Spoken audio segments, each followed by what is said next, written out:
Graças a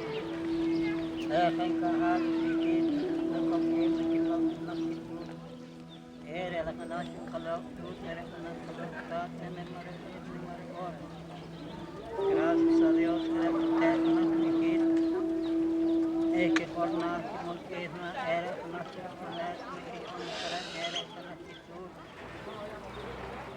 Estamos en San Luis Jilotepeque, en las montañas orientales de Guatemala.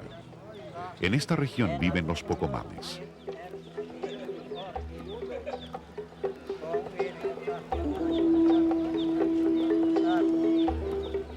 Tres pocomames, siguiendo antiguas tradiciones, queman el copal para pedir protección y fertilidad para su tierra.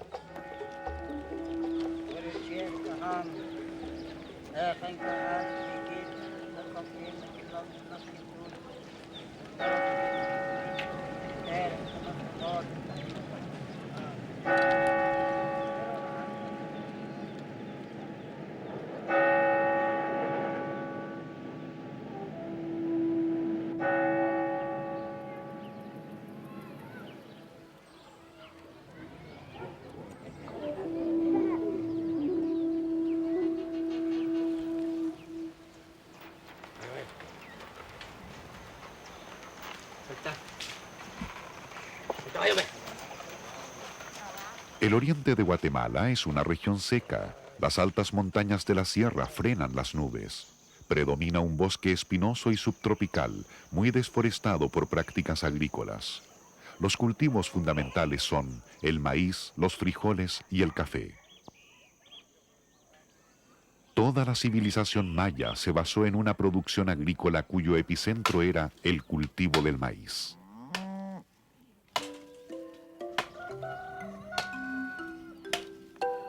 Ramón Cruz y su familia siguen procesando y viviendo del maíz como lo hacían sus ancestros mayas hace 2000 años. Este se siembra en mayo y se cosecha en diciembre. Esto es lo que cultivamos nosotros, el maíz y frijol. Es lo que más tenemos nosotros aquí, de más facilidad de poderlo cultivar para nuestros alimentos. Eso se cocina en olla, cocinan en ollas, en ollas de barro. Se cocina, se le echa, aquí se cocina con leñita porque no hay facilidad de otra forma, solo con leñita.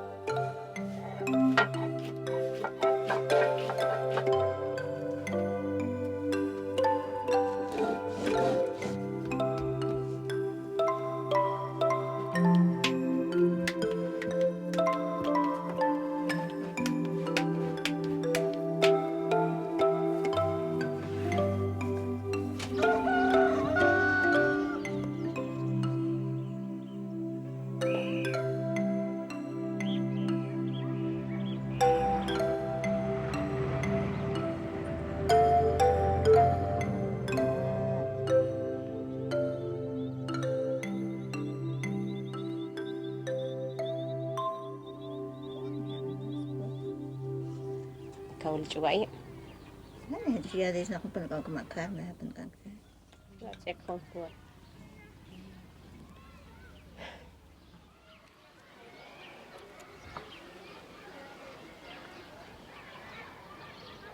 Kau wah kasih nak katakam. Dia nak kau kiak makanan peruah.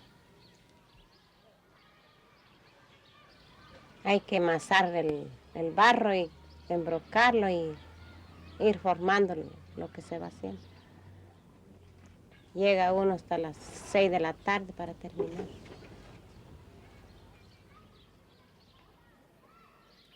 Ella es mi hermana. Es mi hermana ella. En San Luis Jilotepeque, las hermanas Gómez fabrican cerámica con las mismas técnicas prehispánicas de sus ancestros maya pocomam.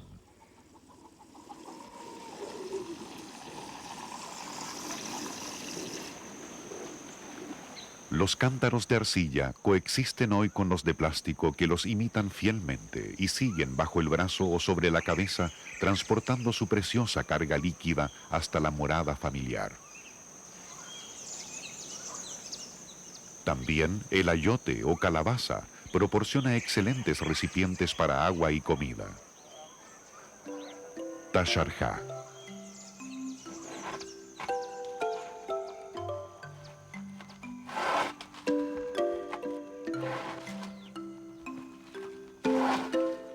Hemos avanzado hacia el oriente y estamos en la región indígena Xortí, en la casa de la señora Martina Rosa Cruz.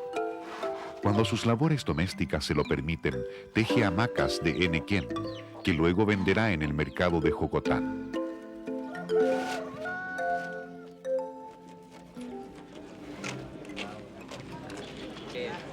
Es domingo y hay mercado en Jocotán, pueblo indígena de habla Xortí.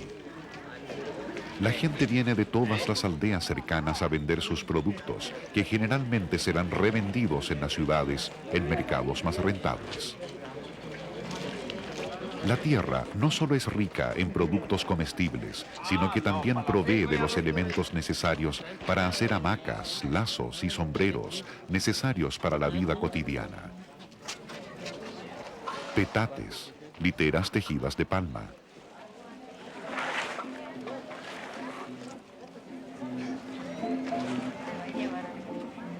El clima templado es extraordinariamente apropiado para todo tipo de cultivos.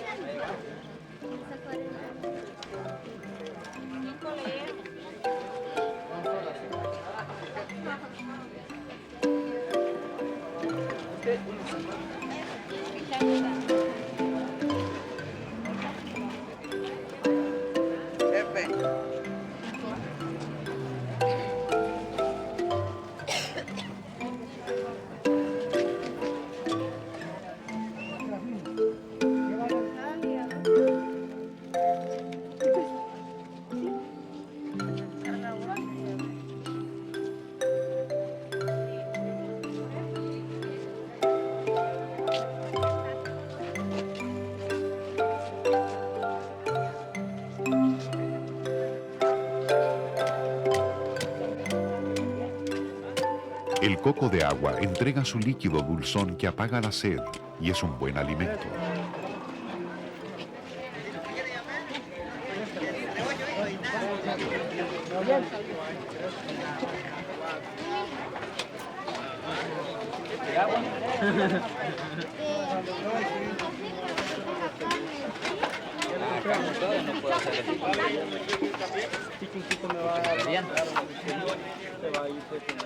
Perdura la práctica indígena de transportar el peso sobre la cabeza.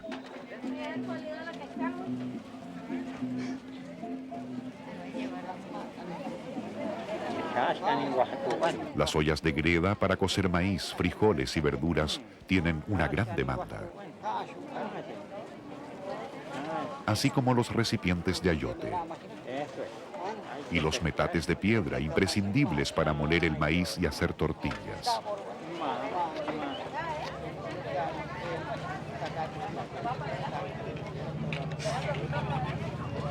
El traje tradicional Xortí es enteramente blanco y confeccionado a mano.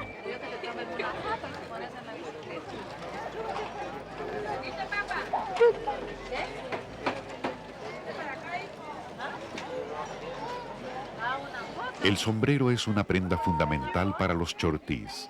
En los últimos años, una violenta invasión de sombreros de plástico hechos en México parece haber condenado a muerte al sombrero tradicional de palma.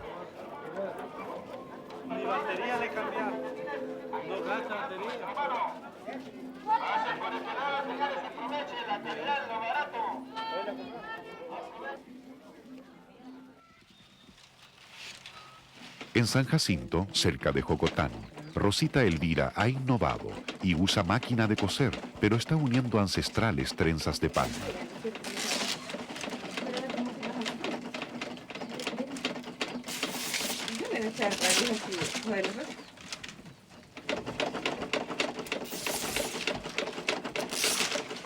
Se corta el cogollo verde de palma y se seca. Se raja y se sacan las tiras. Se teje luego la trenza y con ella el sombrero.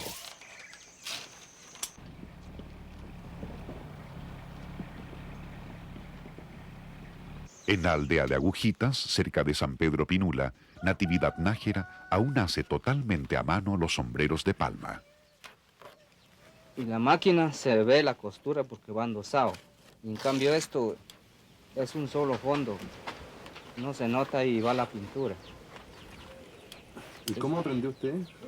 Mi papá podía, él me enseñó todo. Porque ahora nosotros vimos que para la fiesta del Cristo Negro en Esquipulas, Ah, sí, toda la gente llegaba con sombreros de palma. sí, de palma, sí. Sí se lo usan el charrito y lo adornan con distintas formas de... Por fin que hacen esa celebración allá y traen sombreritos adornados.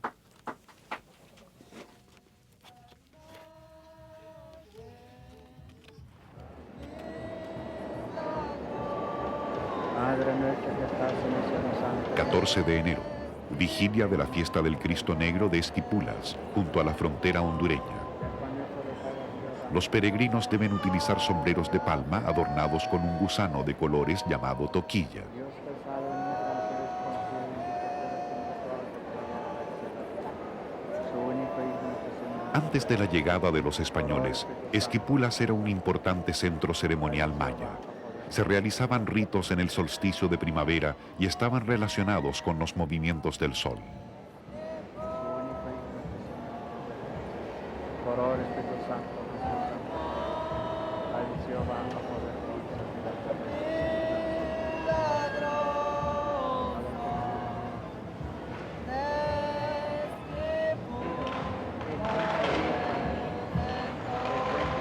¿Qué cambió y qué no cambió para los miles de peregrinos de Guatemala, Salvador, Honduras y México, de todas partes del antiguo mundo maya, que acuden cada año para celebrar la fiesta del Cristo Negro de Esquipulas?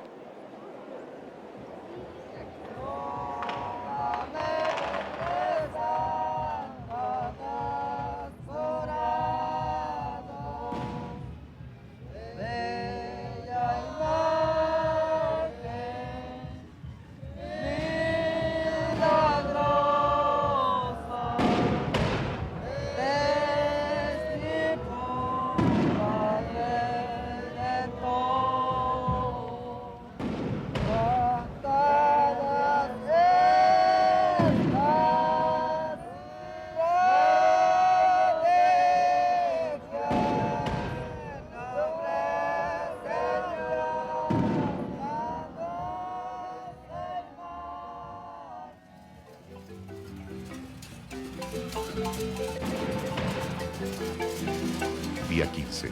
Frente a la basílica se baila una danza de origen colonial, el baile del torito. Al ritmo de las marimbas, ocultos rostros morenos representan un mundo español compuesto de reyes, malincas, negros, vaqueros y toros.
Seis fuertes toros españoles acosan a dos burlescos monos de las selvas de Guatemala.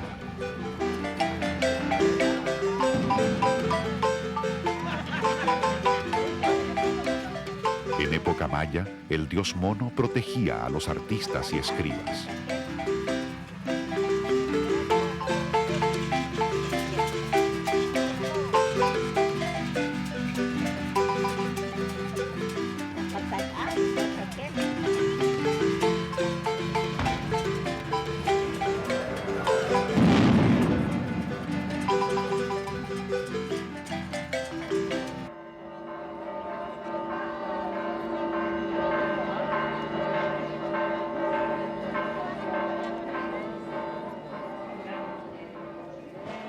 La fiesta culmina con una misa solemne en la basílica erigida en 1759.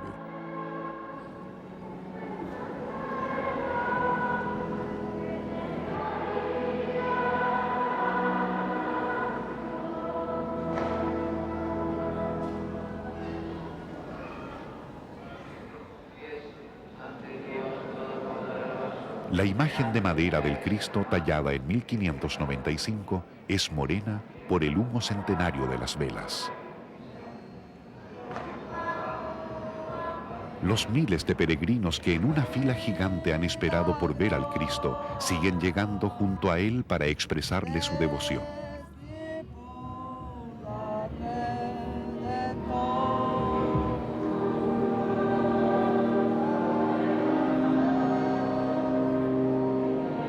El culto católico reemplazó al maya, pero tal vez no completamente. Esquipulas, poderoso y magnético centro, sigue atrayendo multitudes como hace 1000 años.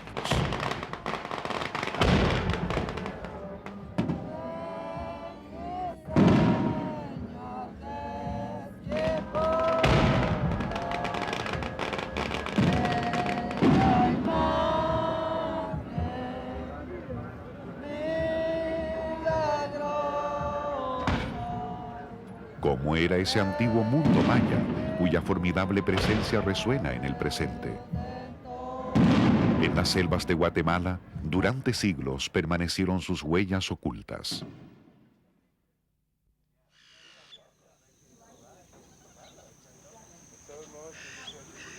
El Petén. Esta región, en las tierras bajas de Guatemala, es una gran reserva de la biosfera, 1 millón de hectáreas de selva húmeda subtropical.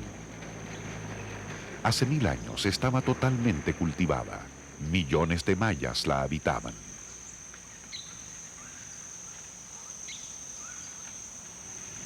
En medio de la selva se encuentra el lago Petén Itzá y la isla de Flores. En la iglesia de Flores también hay un Cristo negro, como en Esquipulas. Cuando los conquistadores españoles llegaron a esta región, se enfrentaron con el último baluarte fuerte e independiente de los mayas de Mesoamérica. Solo el nombre de una calle recuerda a Tayaxal, el último reino maya de la selva del Petén.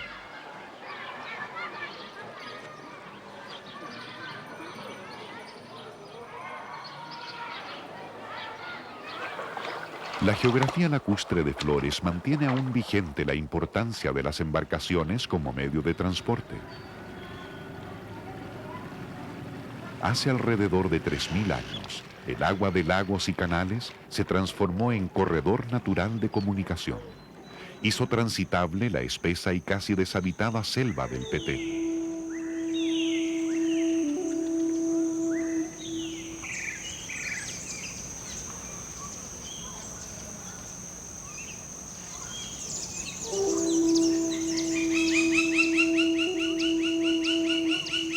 Huaxactún. Una selva exuberante parece haber reinado aquí desde siempre. Sin embargo, afloran extraños montículos y piedras trabajadas por el hombre. La fuerza de la naturaleza no logra esconder el rastro de los antiguos habitantes de la selva.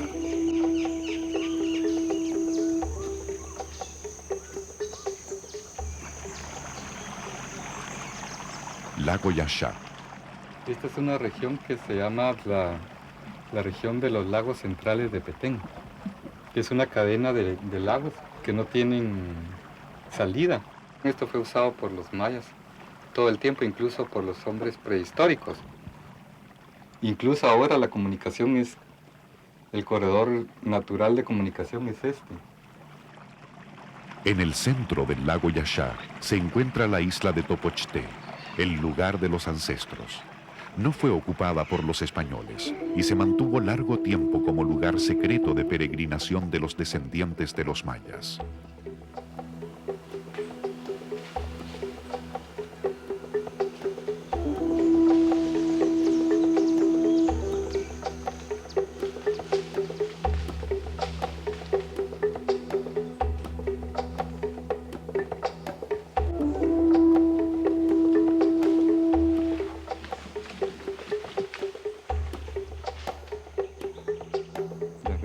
visuales eran muy importantes. Estudiaban también la posición del sol, todo para aprovechar los efectos de luz al máximo. Imagínate esto con su plaza que está como unos 15 centímetros abajo, estucada de color, con todos estos edificios pintados con sonido. Era el que entraba aquí se pegaba una impresionada terrible. La isla tiene un poco más de 10 hectáreas que estuvieron totalmente cubiertas por plazas, patios, plataformas y edificios.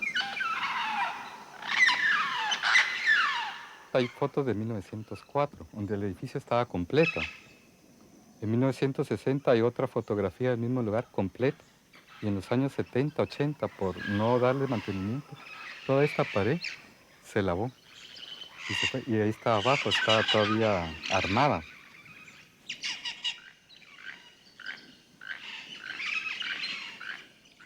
Hace 1000 años no había selva. Enormes campos de maíz alimentaban a miles de personas. El sistema colapsó. La mayor parte de las ciudades fueron abandonadas. La selva recuperó su espacio, borrando poco a poco las huellas magníficas de los mayas. La arqueología guatemalteca, con recursos muy limitados, trabaja arduamente en el estudio y rescate de las ruinas del mundo maya. Pero un enemigo mortal y despiadado llega a menudo, antes que los arqueólogos. A mí me da la impresión de que de repente los mismos mayas destruyeron el edificio viejo, fíjate. Y entonces reusaron todos estos rellenos como soporte para las dos construcciones que ya les enseñé. Qué bárbaro. La cerámica que se ha encontrado, el periodo de función del edificio, definitivamente es funerario. Y dónde puede haber estado la tumba, ese es el misterio, porque no hay ni siquiera evidencias de bóvedas o lajas que correspondan a recintos funerarios. O no la encontraron, o si la encontraron, la arrasaron completa. Aquí se puede ver también el saqueo, ¿verdad? No respetan nada, digamos. No les importa, pasen adelante. Ejes, todo donde está importante. Y mira, y después esto se lo dejan y se colapsa por sí mismo, termina de deshacerse todo. Sí.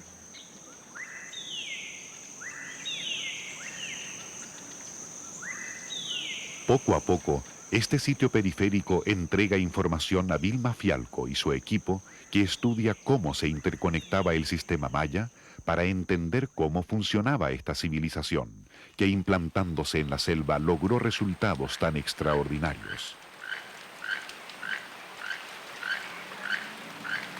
Un sistema que permitió, al igual que en otras grandes ciudades, al señor de Yaxha controlar a miles de habitantes y extensos campos de cultivo desde lo alto de su gran pirámide.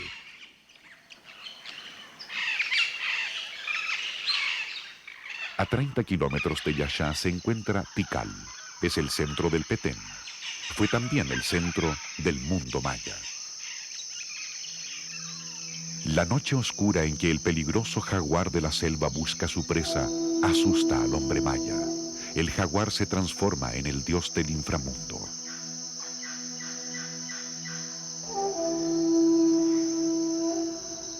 La angustia que nace en el crepúsculo se termina con la aurora, que disipa el humo del sacrificio ritual ofrecido al dios sol.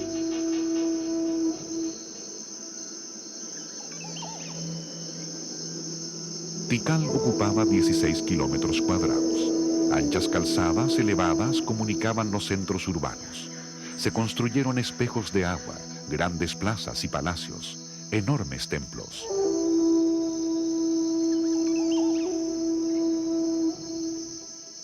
A fines del primer milenio de nuestra era, complejos fenómenos políticos de Centroamérica y problemas sociales y productivos del propio mundo maya produjeron el abandono de las grandes ciudades de la selva. Los árboles escalaron los templos construidos por el hombre.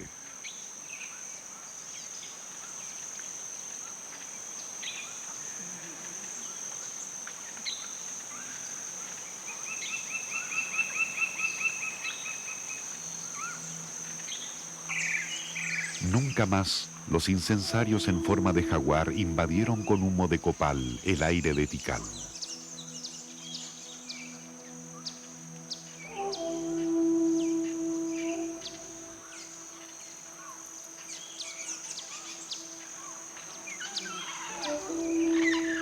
Nunca más las plegarias a los dioses mayas descendieron con la aurora de los templos.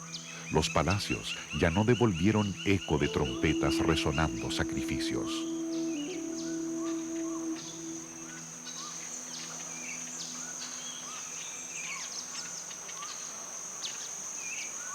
Después de más de 1000 años de ocupación maya, la selva recuperó su reino. Volvió a ser un exuberante bosque húmedo subtropical, grandes árboles, espléndido sotobosque y una rica y variada fauna. El ambiente que encontraron los primeros hombres de la selva.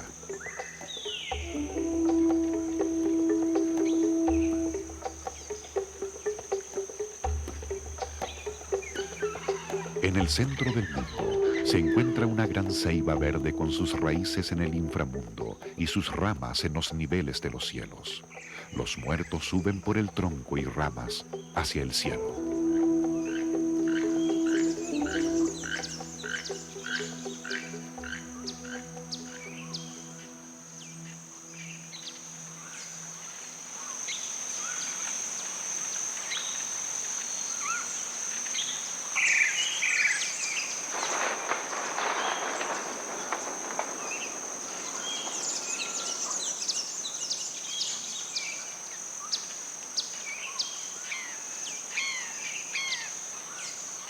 En la dieta maya tuvieron mucha importancia los alimentos propios de la selva, que también nutrían a los animales, fuentes de proteína.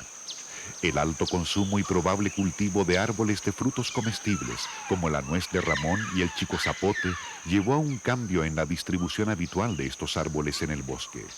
Los mismos mayas dejaron la clave para el descubrimiento, 1000 años después, de su ciudad perdida.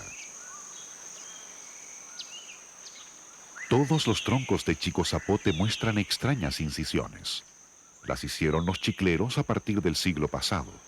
Se empieza a trabajar el chico zapote, se le pasa una pelada, se le pone una bolsa y se inicia a cortarlo para extraerle la resina.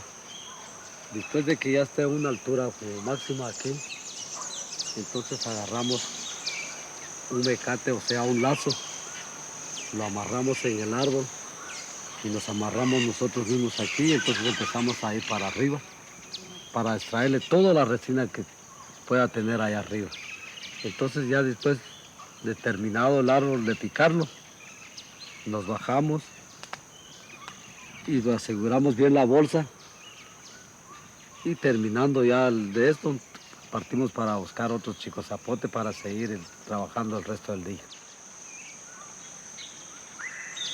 Un chiclero, Ambrosio Tut, extrayendo la resina de chico zapote, descubrió en 1848 las ruinas de Tikal.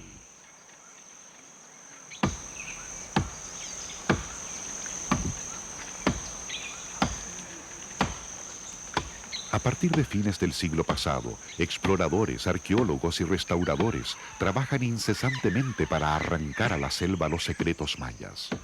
La restauración se hace con materiales extraídos de las mismas canteras que utilizaron los constructores originales.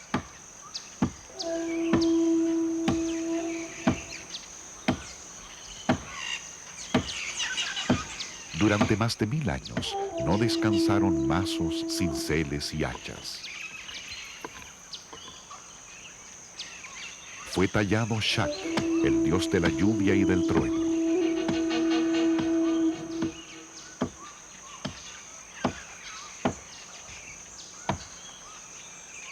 Los mayas, como los romanos, inventaron el cemento.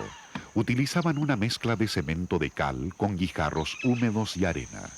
Con ella rellenaban plataformas y muros que eran terminados exteriormente con bloques de piedra caliza finamente pulidos. Los muros eran estucados con una mezcla de cal refinada, agua y gomas vegetales.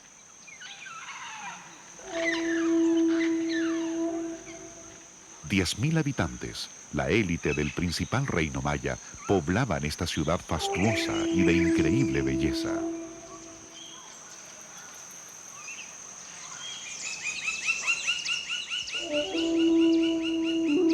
Tranques de reserva de agua que cubrían las necesidades durante la época seca contribuían a la belleza urbana. Eran espejos de agua que separaban templos y palacios.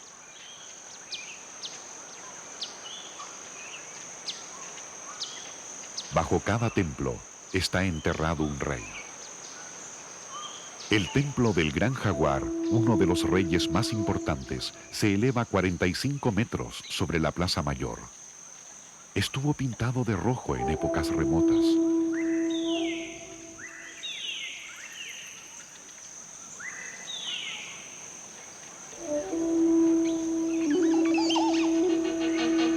Desde la altura dominaban las inmensas plazas públicas donde la muchedumbre se congregaba para observar las procesiones de los sacerdotes hacia los altos y lejanos aposentos prohibidos a sus miradas. En los cuartos sagrados, los chamanes intercedían ante los dioses de la lluvia, el sol, el viento y el maíz.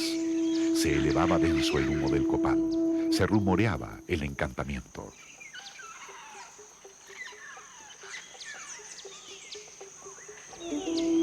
Tikal crecía. La selva proveía su alimento. Los cultivos de maíz producían generosamente. Las alianzas con los reinos vecinos eran eficaces. El rey recibía sus tributos. Llegaban el cacao, el jade, la obsidiana, el algodón, la sal, las plumas de quetzal desde tierras lejanas.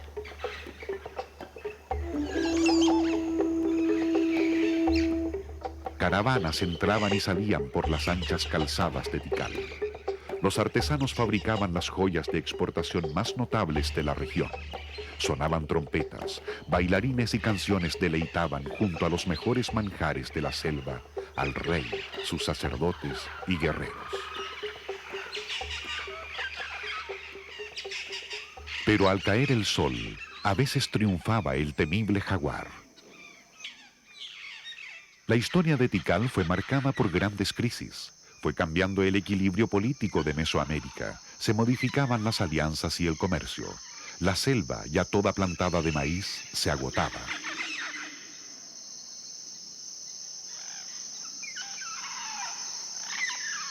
La luna, diosa de la fertilidad y la inteligencia maya, encontraron soluciones. El gran rey Cielo Tormentoso de la segunda dinastía fue uno de los más grandes e importantes de Tikal.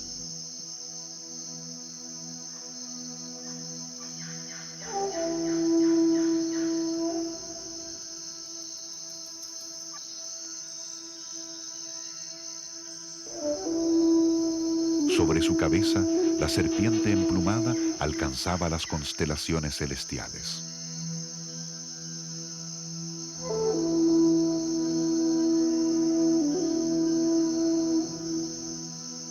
Su mano empuñó firme y poderosa el cetro del gran reino. Mi abuelo, Rana Humeante, derrotó y sacrificó al rey de Huachactún, que osó enfrentar nuestro linaje divino.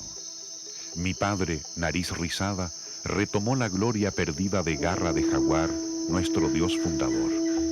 Yo, Cielo Tormentoso, he vencido y decapitado a mis enemigos. En el largo camino del sol no existe quien no tema el poder de mi mano. He secado con canales los pantanos, construí terrazas, redoblé bajo mi mirada el tamaño del maíz. Mis joyas funerarias se usan en todos los reinos lejanos. De todas las tierras traigo cacao, miel, algodón y jade. Mis flechas son invencibles. Bajo mi mando, Tikal gobernará la tierra.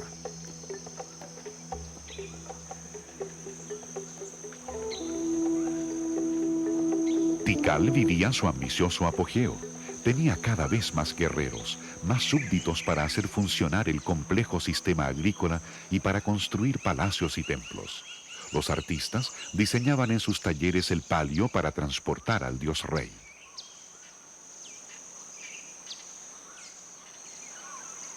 La vida en palacio era magnífica y cruel.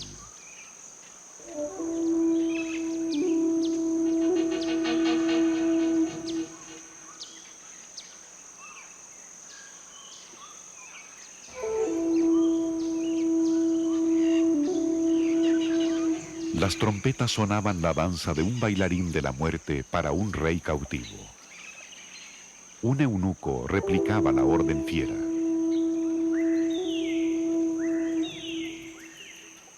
Desde su trono, el rey era el dueño de la vida.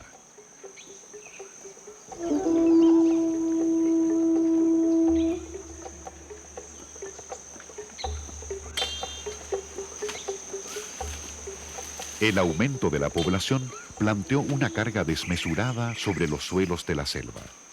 Los intensificados cultivos rompían los equilibrios milenarios del bosque subtropical, y el maravilloso maíz no es suficiente como único alimento.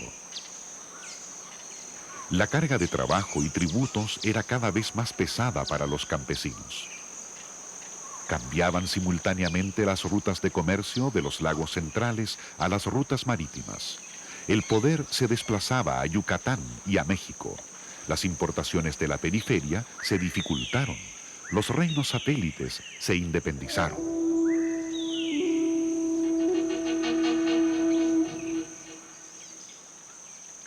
Durante los últimos 200 años de la gran historia maya, se suceden numerosos gobernantes en los diferentes reinos.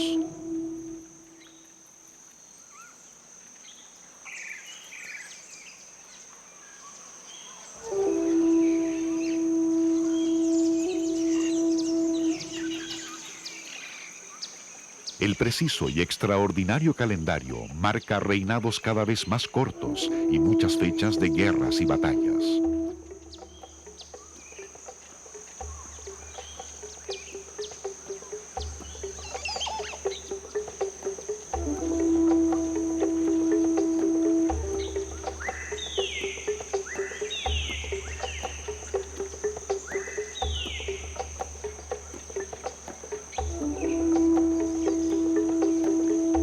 Abundan las escenas de cautivos, se intensificaron los sacrificios y también el tamaño de los templos. Fue el último apogeo, el de los guerreros. A partir del año 900, las grandes ciudades fueron abandonadas. Era el fin de una de las más importantes civilizaciones desarrolladas en la selva.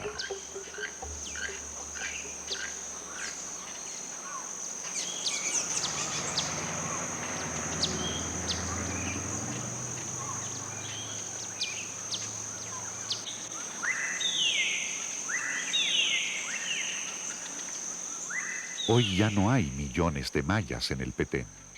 El bosque de las cálidas tierras bajas recuperó su espacio. El hombre moderno rescata poco a poco ruinas maravillosas, pero hace el esfuerzo necesario para rescatar el conocimiento de una de las más notables ocupaciones humanas de la selva. Para entender una historia de aciertos y fracasos en la relación del hombre con el hombre y del hombre con la naturaleza.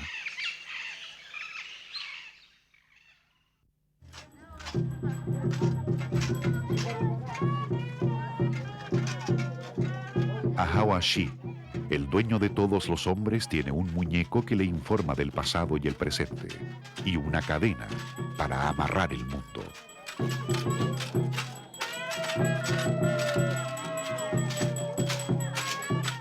Kum Uman, el guerrero, observa triste al chamán y al rey Quiché de Guatemala.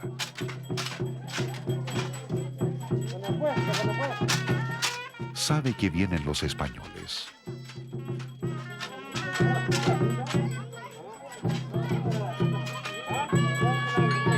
El rey Quiché los observa llegar.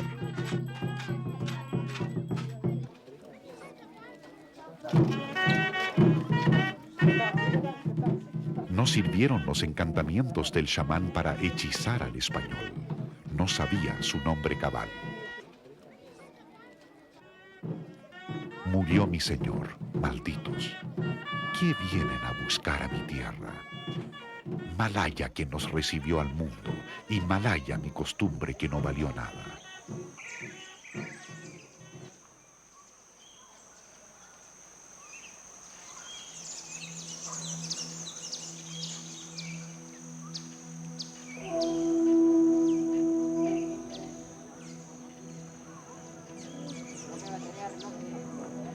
El humo del copal se enreda en los primeros rayos del sol.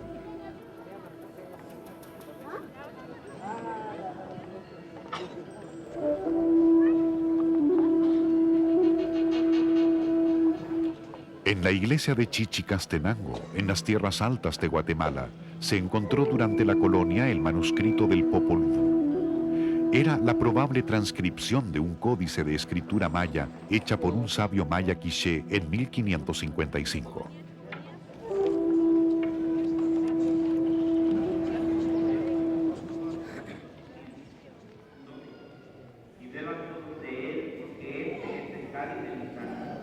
Sangre de la alianza que va y eterna, que será grabado por ustedes y por todos para el perdón de los pecados. Hagan esto en conmemoración.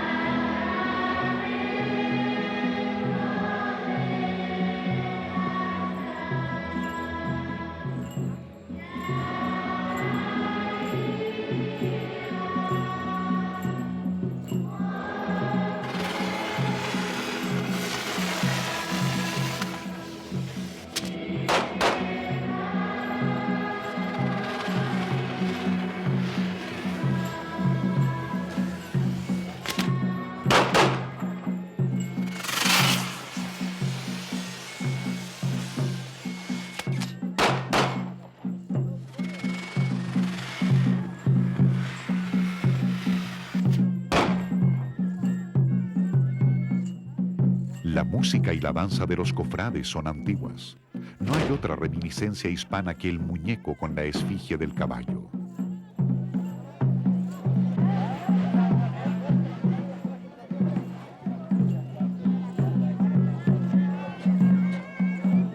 La iglesia fue construida sobre un templo maya y en las escalinatas continúa ardiendo el copal.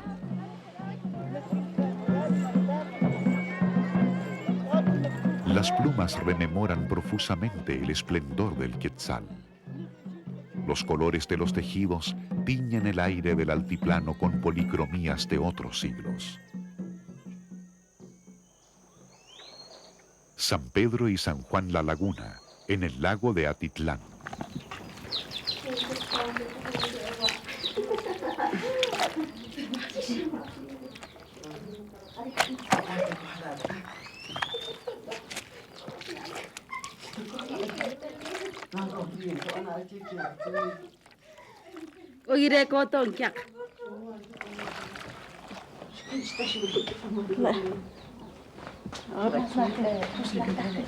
Las hermanas Mendoza hablan su tujil.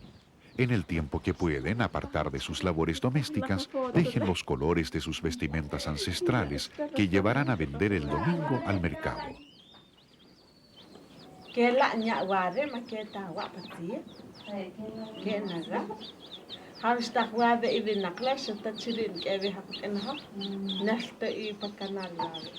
Ana Coché urde la trama, base del tejido. Ordena los colores según códigos antiguos. María Elena instala la trama, que previamente ha empapado en atol, en el chequián, telar de cintura.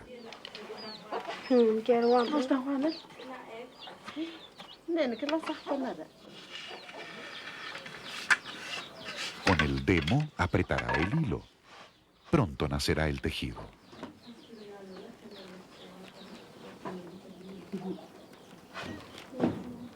María Elena, ¿quién le enseñó a trabajar a usted?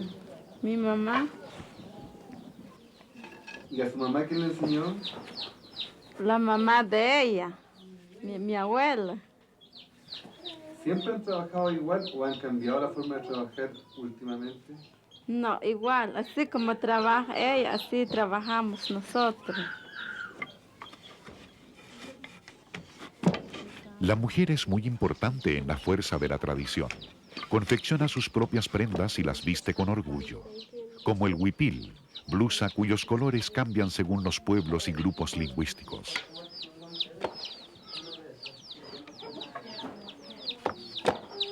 Su arte, además, es fundamental para la subsistencia del grupo familiar.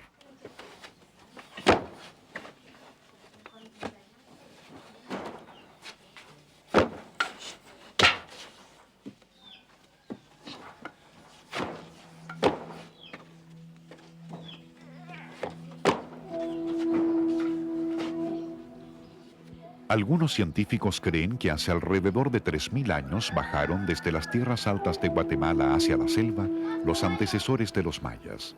Una fuerte actividad volcánica habría dificultado la ocupación humana entonces en el altiplano. Hoy, en la probable cuna de los mayas, el ambiente es propicio para la vida.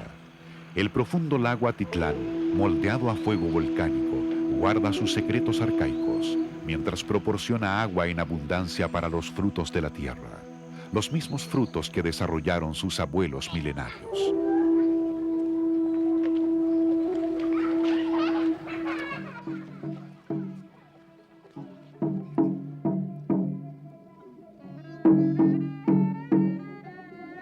Dejemos que sutujiles y quichés nos transmitan sus sonidos y colores. Las formas parecen apenas centenarias, pero el sentir profundo viene de un pasado mucho más antiguo. En San Pablo, La Laguna, territorio maya quiché, es la octava del patrono del pueblo. Culmina una semana de procesiones y fiestas.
Bajo la mirada milenaria del volcán, los rostros pronto serán españoles.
Asimila formas exteriores el mundo maya, pero su exquisita sensualidad de selvas y montañas todo lo transforma para que siga siendo maya.